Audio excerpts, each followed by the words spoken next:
Hey guys, assalamu alaikum, it's Jenna G. Welcome back to my channel. Today I'm going to be showing you guys my version of a delightful mango takari.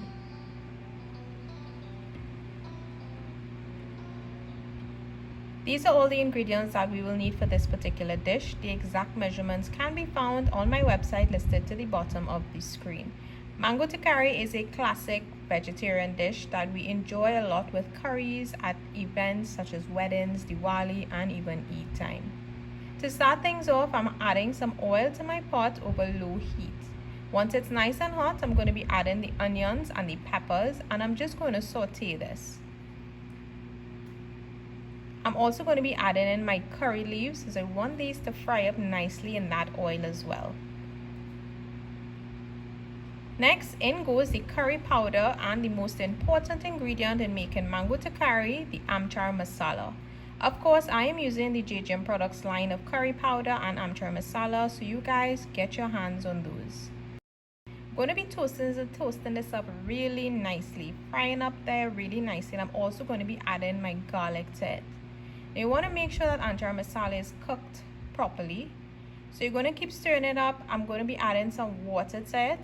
And I want to cook it until it forms that nice thick sort of paste. Remember to keep your heat on low. You don't want it to stick and you don't want it to burn.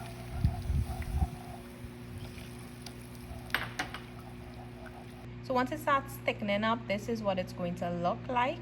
And then I'm going to be adding my green mango to this.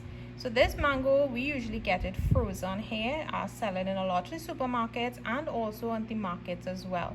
So it's basically mango that just it's just cut into pieces like this, and it makes it easier to use when you're cooking or when you're ready to use it. So once I have it added to my pot, I'm just going to stir it up, make sure it's coated nicely with that Amchar masala mixture, and then I'm going to be adding sugar.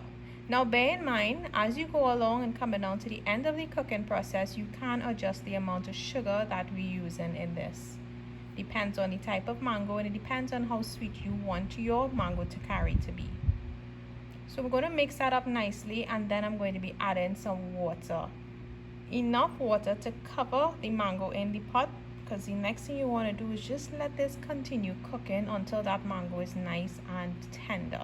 So it can take a while depending on the size of your mango pieces, depending on the type of mango as well. So you're just basically going to cook that down until it's nice and tender.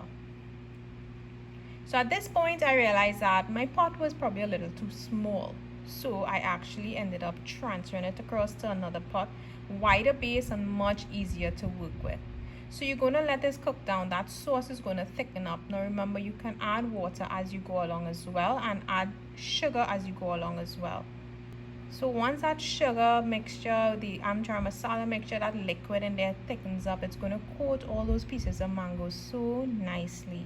And this is what it's going to look like when it's just about finished. Usually I like to add a little green seasoning as well, and a pinch of roasted jeera as well. Don't forget your salt, most importantly. So this is one way you could go about making this dish. Another way would be to actually boil the mango before you actually add it to the pot. So what you can do is boil that green mango, make sure that it's cooked through properly, and then you add that boiled mango to the Amchar masala mixture instead of adding the uncooked mango like I did. Now my personal choice would be to boil it the first method that I showed you guys. I just think that it absorbs so much more flavor in it as the mango gets a chance to cook in that Amchar masala, as opposed to boiling it before and then just adding it to the Amchar masala mixture. But of course, it's all up to you guys. But either way you choose to go about making it, this mango takari is something. If you've never tried it, if you are new to this Chinese cuisine, you guys definitely need to try this out. I hope you guys enjoyed this video. If you do have any questions at all, please let me know down below. Simple recipe. Remember, the amount of sugar that you use depends on the sweetness that you want your mango takari have. And also go brave, go strong, and add as much pepper as you like. As always guys, thanks so much for watching. I will see you guys in my next video.